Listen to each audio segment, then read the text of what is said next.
Okay. Good morning. First, want to wish everybody a happy Thanksgiving week. It's always fun this time of the year, even when I was doing TV, because all the rival games are this weekend. And it's just a fun weekend of college football. And starting Thursday and then all day Friday and all day Saturday. So it doesn't get better than this week for college football. I was really happy for our seniors on Saturday afternoon. We challenged the entire team to play for the seniors and play to a standard, and it was obviously a lesser team than us, and a lot of times you go out there and stand around against those teams, and our guys didn't. They started the first play of the game, forcing a turnover. We scored immediately, dominated the first half completely. I wish we had not had the holding call on the 75-yard touchdown pass by Sam, because that was such a great play that it was called back. But really, really excited for the game. Our guys had fun. They were ready to play. When you show that you have less selfishness, that helps your team, and they were really excited when guys were making plays that hadn't made as many plays in the past. So they were excited about Sam's record. They were excited about Jake Vargas catching a touchdown pass. They were excited about young guys covering kickoffs that hadn't done that before and hitting somebody. And so it was a real fun day for our players. I don't think I've ever seen a team have that much fun, especially against a team that they were supposed to beat and knew they were supposed to beat and did beat. So they played to the standard of what we want to play each week, and that was fun to watch them do that. I was pleased that it was a sellout. We're only one of 8 teams that had a sellout. I was disappointed not many more people came, and our fans need to do better than that. Rain day, Mercer, we're going to start moving if we play an FCS game, we're going to move it up to the front of the season so it won't be at the end. But we could have done better with our fan base this weekend. Played a bunch of guys and came out healthy. I think just about everybody that was eligible played. Our white team, our second teams as such, played a whole lot. In fact, it was so good to get so many of those defensive guys in the first half, and then they played the entire second half. We played very few starters the second half. It was good to get Vincent Amendola some throws and still try to keep the score down. We didn't want to score more than we'd scored, but we wanted to get him some work, so it better prepares him. This week is fun because it's the last week of the season, and we've still got a possible bowl game out there, and you're playing a rival in NC State, and we haven't done very well against them. Like the Duke game, they've dominated this series as of late, so it's time for us to step up and play better. We've got like against Duke, we've got to do our part in this rival, and we haven't done that for the last 5 years. And you've got bowl eligibility at the end for us. And that's something that these guys want to do. A lot of our team hadn't been to a bowl. So it's a great week for us, a fun week, a challenging week that we will get to play our rival in Raleigh on the road and at the same time have a bowl game at the end if we do our job. Questions? When you were head coach here, Duke game was the last game. Now it's kind of become state, but the last decade or so. Is this the way you think it should be, closing with state?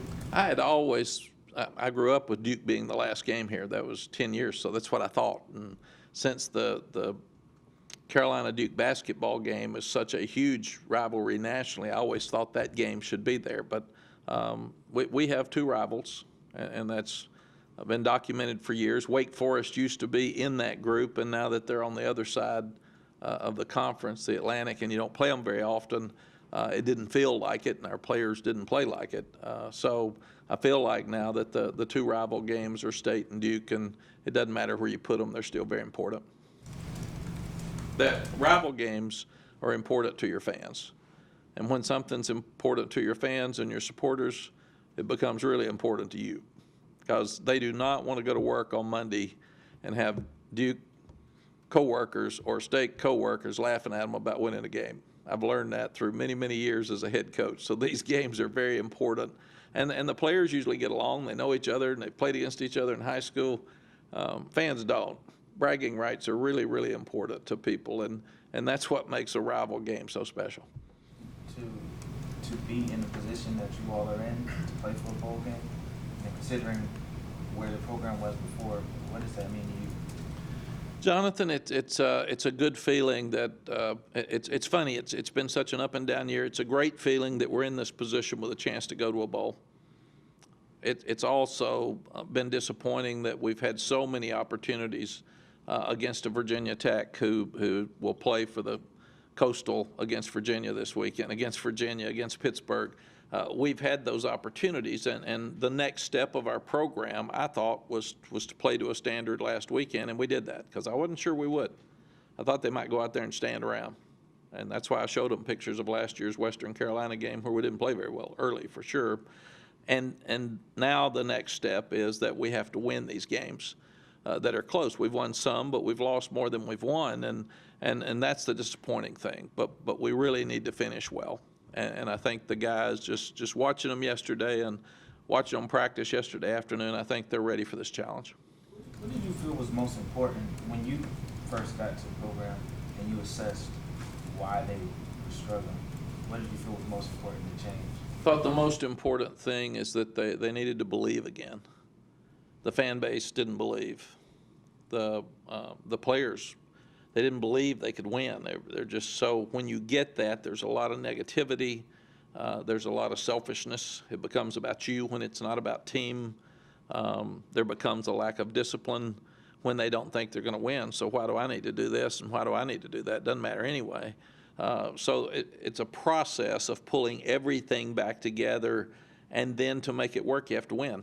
And we've won enough that the players have bought in now, and they understand what it takes to win, and that gives us a better chance this weekend. A lot of coaches try to kind of shy away from rivalries and say they're just another game, but have you always embraced them in the way that you say they are important? Absolutely. I think they're fun. They're what you play for, and it's when it's fun, that much fun for your fan base, it's that much fun for you. And I had a friend at Texas that we lost a game to one of our rivals that he didn't like, and he had to work with those people on Monday. He got on a plane and went to Cabo for a week, so he wouldn't have to see them. I said, they're still going to be here when you get back. And when you lose to a rival, you lose for the year. Some of the other games, you go to the next game. Rivals last all year. So that you got to live with it. You got to live with your friends and your neighbors, and that's why it needs to be. You need to be the one walking into work on Monday with a smile, not your opponent. Mack, you played a lot of guys on Saturday that hadn't played a lot this season or hadn't played at all. How important is that for you guys going into the offseason to have that tape on those guys and that film to kind of evaluate them with? The next huge step in our program is develop depth. I didn't think we did a great job of that. Some of it is we're not as good with the backups, and all the games were so close we didn't have opportunities. Maybe the other parts, our coaches were trying to win so badly they didn't trust a guy and didn't put him in when we should have. So the last 2 weeks, especially on defense, we've played more people, and I think that will really help us next year. It'll help us with injuries. It'll help us with not being tired. You take guys like Jason Strobridge and Aaron Crawford, they're playing 90-something plays in games, and 80 or 90 every week, and that takes a toll on you as the season goes on and beats you down. So one of the next pieces of this process is I'd love to play 2 deep next year if possible, and not see any drop-off. When you do that, you're starting to be a good team, and that's why we don't talk about starters a lot. We talk about players and guys that are in the game. But that's a huge step for us. And in the last 2 weeks, we've put a lot of guys, especially in the front 7. We don't have many in the secondary. There aren't many back there that are left, but we've put a lot of those other guys out there that have a chance to be good. Ray Bahasic, excuse me, Greg, just for instance, he was the defensive player of the game. And that really helps us because we're losing 2 really good inside guys, and we need those guys to step up, and he was all over the field, and I'm really excited about him. Speaking of all the close losses, I don't know if Bobby Bowden said this, but he gets credit for it. The first, you lose big, then you lose small, then you win small, then you win big. Do you buy into that? And if so, it seems like you're right there in the middle. I do, and I think it's there's a process that you go through where if we had won 8 or 9 games this year, it wouldn't have made any difference for next year. We've still got a young team that's got to grow and build. So You don't want to be lucky in games and win. You want to be good. And if you're good, then you just win those games. Some of these games, the ball bounces right, we still win them, and we're still the same guys. So my first year here, we were 1-7 playing Coach Bowden, and they were either number 1 or 2 in the country. And he hugged me and he said, "Boy, you're doing it perfect, man. You're starting out slow. Don't get those expectations too high too soon, because like me, then you got problems. Then you got to win every week. You're doing it perfect. I like this." And I thought he's getting ready to beat the heck out of us. Then the next year, we're 1-7. Coach comes out and says, "You might want to pick it up a little bit now. This is the second year. Don't be 1-10 again." So I didn't do that well. But there is a process of getting better. I'm still learning the team. They're still learning me. The staff's still learning each other. It's kind of sounds weird, but you don't know exactly how everybody's going to respond till you go through some pressure games. And my gosh, we've had 8 out of 10 that we're down to the wire. So this has been a wonderful year, first year for us with experiences that the players are getting to know who we are in times of pressure, and the coaches are the same. And you never know who your team is or who your coaches are until you see them under pressure. The way they respond in a really tight game with a tremendous amount of pressure is who they are, and you can't hide that. And I've been able to see the coaches, so it'll be fun evaluating them after the season as well, and sitting down with them and talking to them about, I like this has got to get better. This isn't who we are. And you can do that more the second year.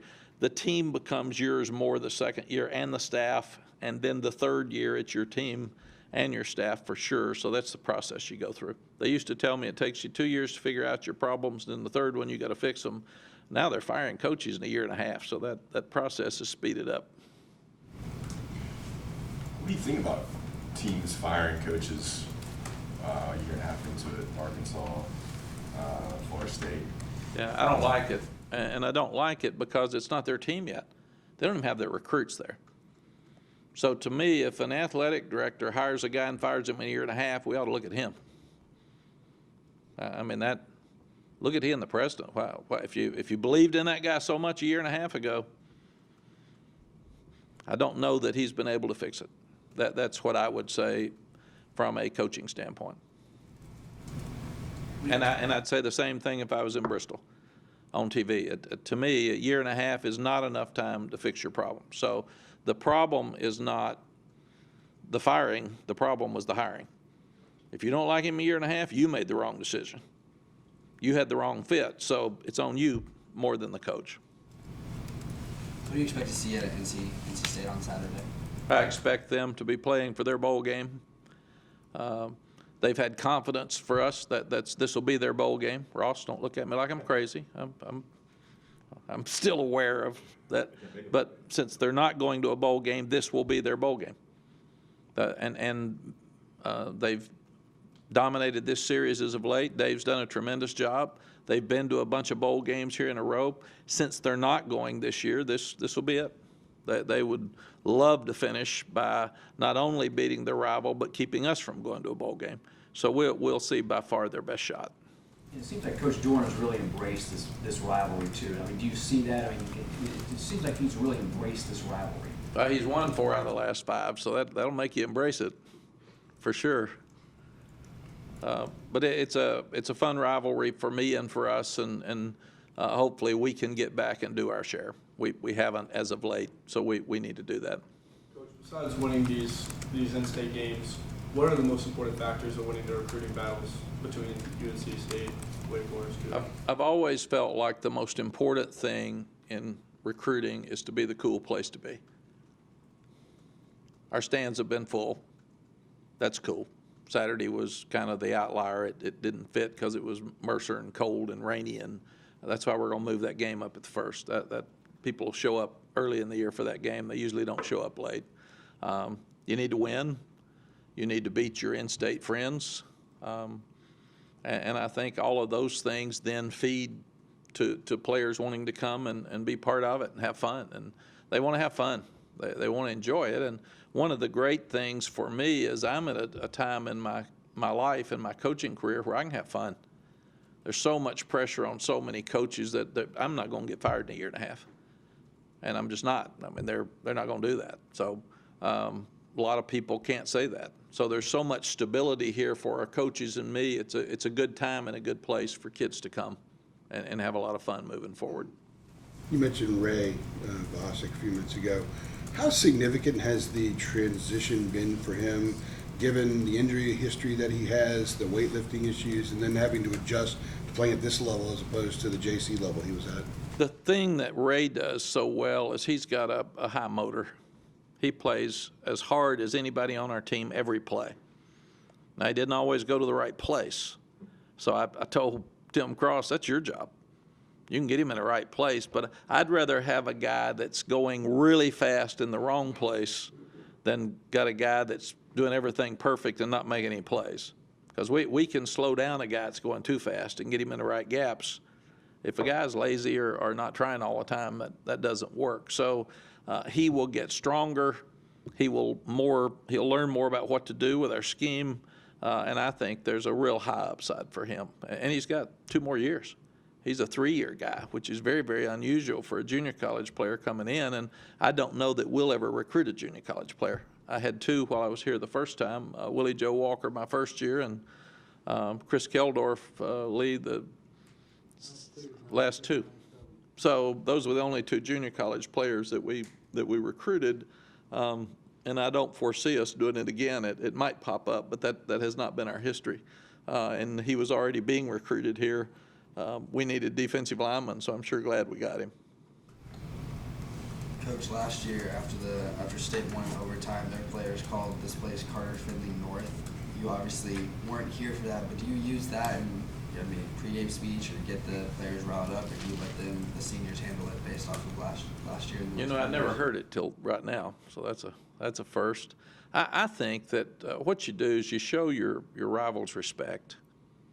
I've never sat around and put them down all week, and that says you can have cute things to say. The school over there, and Roy calls them State College because he's beaten them so much. We haven't beaten them. It's hard for me to do any of that, but have respect because they've beaten us. So what I've always felt is that these are fun games, that if you have to motivate your team to play, we probably have some problems.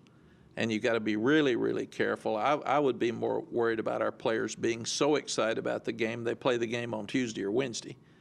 And that's what you have to be careful of in these games. Don't have great practices Tuesday, great practice Wednesday, and then your week's over. And they're down and tired by game time. So we'll take a normal process of, we had a good practice yesterday, they need to be focused. We'll have a good practice in the morning early, and then Wednesday and Thursday we'll actually let them off if they want to be with their families for Thanksgiving, and then come back Friday afternoon and get ready for the game. But I think these games can definitely be overhyped, and you have to be careful that you are who you are. We're not going to play better than we can. What we need to do is play as good as we can. But if you start talking about all the things that don't matter outside of who said what, you need to do your talking on Saturday night. I'm not a guy that likes talking during the week. Mack, Sam Howell, he could be Rookie of the Week again and all that and everything. He's had a great year.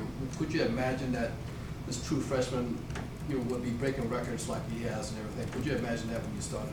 We knew Sam was good when we signed him. We didn't know that he would start because we had Jace Reuter and Cade Fortin here who had some experience here that we didn't know a lot about, but I knew that Coach Fedora was really excited about them. And then over the summer when I came back, a lot of the older guys said, hey, this guy's really good. And I knew when we did the rock, paper, scissors to see who was going to start the spring game, and his first play in the spring game, he ripped a skinny post, and it looked like he'd been here for 15 years. I said, oop. That's good. That's a good sign early here that the freshman's not nervous in a spring game, and then the way he practiced in fall, he's just been a great example for us of what you can do regardless of your age, and he's been the same all year. When he broke his record on Saturday, you wouldn't know any different. I mean, he came off with a smile on his face like he does after every touchdown he throws. When he was running over there, I didn't like that. I thought that took 45 minutes to get him out of bounds before somebody might hit him. And I said, get down, man. And he wasn't supposed to run either, by the way, on that play. That was a pass play that he could run. And I said, then don't give him the option. because he's so competitive. He wants to win. But he's been, I don't even know if it's a surprise. I think he thinks he should be in this position his whole life. He's prepared for this. His mom and dad were athletes at Appalachian State. His dad's a coach. He's a gym rat. He's either in class or he's in our office watching video, and he just loves the game. And he also, I think he feels like his whole life this is what he was supposed to do, is be the quarterback at North Carolina. So he's very, very comfortable in this position. And after he's also becoming a better leader. After he came out of the game, he was all over the sideline with defense and picking kids up and smiling, and that's the next step for him, is not only play good but lead the rest of them. What is he doing better now on the field than he did, say, in September, that's notably better? I think he is leading the team better. Even in the games, you'll see him walk down to the defense after we have scored. He'll walk down to our defense and say, hey, man, pick it up. Let's go. Now we got an answer right here. And he wasn't able to do that earlier in the season. I feel like even though you don't huddle much anymore, we've huddled some against Clemson, a few teams, he's really got a grasp of the players, and they all really believe in him. And I think he also has shown us that he really doesn't care about stats. He wants to win the game, and that's the most important stat for a quarterback or for anybody else. And you could be very selfish as a young guy that's broken all these records. I don't ever see him mention it, talk about it. He doesn't seem to care. I'm sure he's proud of it. But he would rather beat NC State than get some record this weekend. When they announced on the board that he had set that record the other day, a bunch of the guys were jumping around the sideline. There were several seniors there, ones that maybe haven't played as much this year as they thought they would, guys like Vargas, and they were visibly excited. Is that sort of a testament to what you're talking about? It is totally a testament. They have all bought into Sam, and he's bought into them. And that's the thing, I think. If you just take a few players like Jake Vargas, he's had key plays for us here this year. He hadn't played as much, but he's totally bought in. I love that kid. We've talked about Antonio Williams a lot. I mean, he's meant so much to this team, and at the same time, he hadn't run as much as he thought. He told me he's got 16 people here watching him on Saturday, and that's the only reason he got to stay in a little bit longer. And then we had some other guys in that didn't block very well, and he's looking at me like, come on, man. I said, I'm not putting them back in, and you're not going to be in there long, so you can get out. And that's why we took Javonte Williams out, so he doesn't need to get hit in that game because he needs to prepare for this weekend, and that gave Antonio a little bit longer. But Jake Lawler, there's so many kids on this team that I just love, because even though they haven't gotten as much playing time as they like, it's about team. And that's what's changing who we are right now. It's become about what is best to give us the chance to win, because they see we're 6 overtimes with Virginia Tech, who's really good. They're going to be in the Coastal Finals. We're the last drive of the game with Virginia. Those two are playing for the championship. So that's how close we are. And these guys know we've got to take that next step. And they're little steps, but they're huge things, and part of it's buying in. And I think this team is really continuing to buy in. What has Jake Lawler kind of meant to the program, and what he came out with over the summer? And I mean, did that kind of open doors for guys to talk about stuff a little more? Yeah, I don't like Jake Lawler. I love him. He's one of the neatest young men I've ever seen. He's going to be a big-time producer and movie producer in my estimation. He's graduating now so he can get to L.A. and step on his next dream, and he's doing a podcast now. And for that young guy to come out and say he was depressed and had bad thoughts at times in his life about possibly taking his life, to tell everybody, and he wanted to tell everybody because he felt like there's people out there. I've had depression in my family. I understand it. It's a tough thing, and for anybody out there that's having it now, go see somebody. Get a counselor. Go talk to a friend, but don't get in that dark hole and not be able to come back out. And it's one of the best things that's happened. We'll be here. We will have been here a year on the 28th, I guess. That was our press conference. The best thing to me that's happened this year is Jake Lawler coming out, making sure he's okay, him growing and helping others. Of all the things that's happened, that's why Sally and I came back, is to be around these young guys and help in a minute way, help somebody improve their life, and Jake's done that. So old Jake, he know I get depressed on Sunday. I get down after a loss, which is stupid. I need to be picking them up. I still hate losses so bad. Every Sunday, Jake will come by and he'll fist bump me and say, "You okay?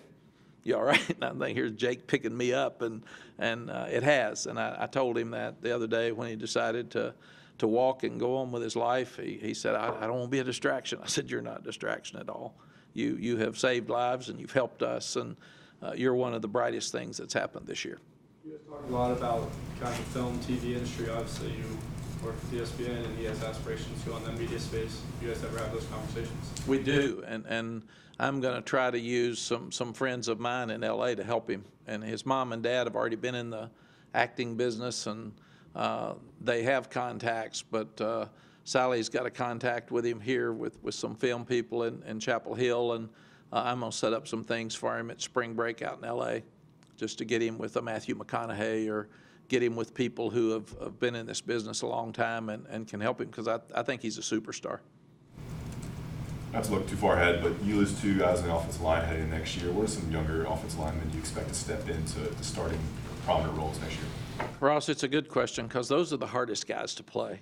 That may be the hardest position other than quarterback for a young guy to play. And now quarterbacks, they're all in camps, and so they're more prepared than they used to be as young people, and especially when he comes in the spring. But you start looking at the guys that are back, and then we've got who takes Charlie Heck's place. We've already had to replace Nick Polino because he didn't get to play a lot.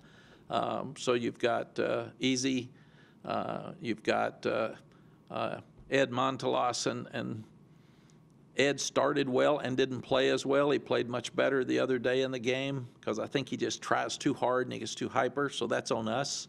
He needs to be a factor next year. You've got, we lost a couple of centers, so Brian Anderson's had to play every play. Ty Murray got hurt early, missed some time. He needs to come on and be a factor in that group.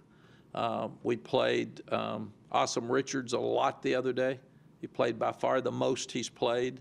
We think he has a chance to be really good, and he'll probably take one of the tackle spots. It'll be he and EZ probably fighting for that tackle spot, because you got to decide what you do with Jordan Tucker. Do you move him to left? Do you leave him at right? And then you've got some other guys in there. William Barnes needs to come on. He played first half the other day and all the second half, so he's got to keep coming. He's making some improvements. So I think those are our guys. Plus, Tristan Miller had an operation. How soon will he be back? We think he can be really good. All those guys are going to redshirt. The Tanal, Tristan Miller, Ty Murray, they'll all redshirt. None of them have played more, except for Awesome Richards. None of them have played in more than 4 games and will not now. We've held them out to do that. So I may be missing somebody, Jeremy. Well, McKeithen's good. I mean, yeah. And there's been, Phil just walked in, there's been some discussion about, do you move Marcus to left tackle? Do you move him to right tackle and Jordan Tucker to left tackle? But Marcus has played so good at guard. He's been maybe our best lineman. So do you take him out of the spot he's doing so well and move him, or do you leave him there? And we think he may be an NFL guy at some point. So those are all conversations that we'll have this spring. And the great thing is that as sad as it was to lose Nick Polino, it forced Ed and Easy to play a whole lot. And they're all young. You know, we don't lose an offensive lineman next year. So that's the weird thing about this group. It's so young. We just got to keep it growing. But next year we'll have something we don't have this year, and that's competition. And I've said the best motivator is the bench, and until you get too deep and somebody can take your place if you're not playing well, you're up and down. You're an average team. And the old my bad, I didn't play good coach dies when you got somebody to put in their place, because you can see he's playing poorly. You can take him out. Okay, stand next to me till you grow up, because the old I had a bad day doesn't fly in this business. Good players don't have bad days. Tom Brady probably didn't have a pretty game yesterday. He won. And that's one thing I'm going to share with our team today. You don't have to do everything right. You got to win. And that's what this is about. Since you got here, you've been very visible in your support of the Olympic programs, and I know Coach Vanguard has talked about how you've been a big mentor for her. I guess just for you, just kind of how important is it to kind of make sure football isn't sort of its own separate entity in the sense and support the programs? Yeah, I love the other sports. I'm a huge basketball fan. Growing up in Tennessee, that's what you do. And I used to like Kentucky basketball. When I first came here, I had to throw that out because that didn't fit in Chapel Hill. So I'll be at every basketball game I can. I'll be recruiting a lot early, so I won't be around. But I really have enjoyed being around Courtney. She's going to come as a guest to the radio show tonight, and she's a trip, and they're doing great, and they're recruiting really well. So Sylvia was a great friend, so I don't get into is this better than that? I get into moving forward. The fact that we won the national championship yesterday in women's field hockey, I've known Karen forever. She was winning them when I left, so it shouldn't be different when I got back. So it's really important to me that we can use a visible football program with full stadiums to help the others recruit. And golf's been over, lacrosse has been over. So as many as I can help get here, I want us all to win championships. And I did the same thing at Texas. And that's another reason I came back. I like coaches, and I like to be around them. And when I can, I'm going to get over and see Courtney play. She asked me to come over for the Big Ten Challenge, and I'll be recruiting, so I can't do it. So I'm going to try to get some of our players to go over and be very supportive. What else? Thank you, folks. Thank you, gentlemen and lady.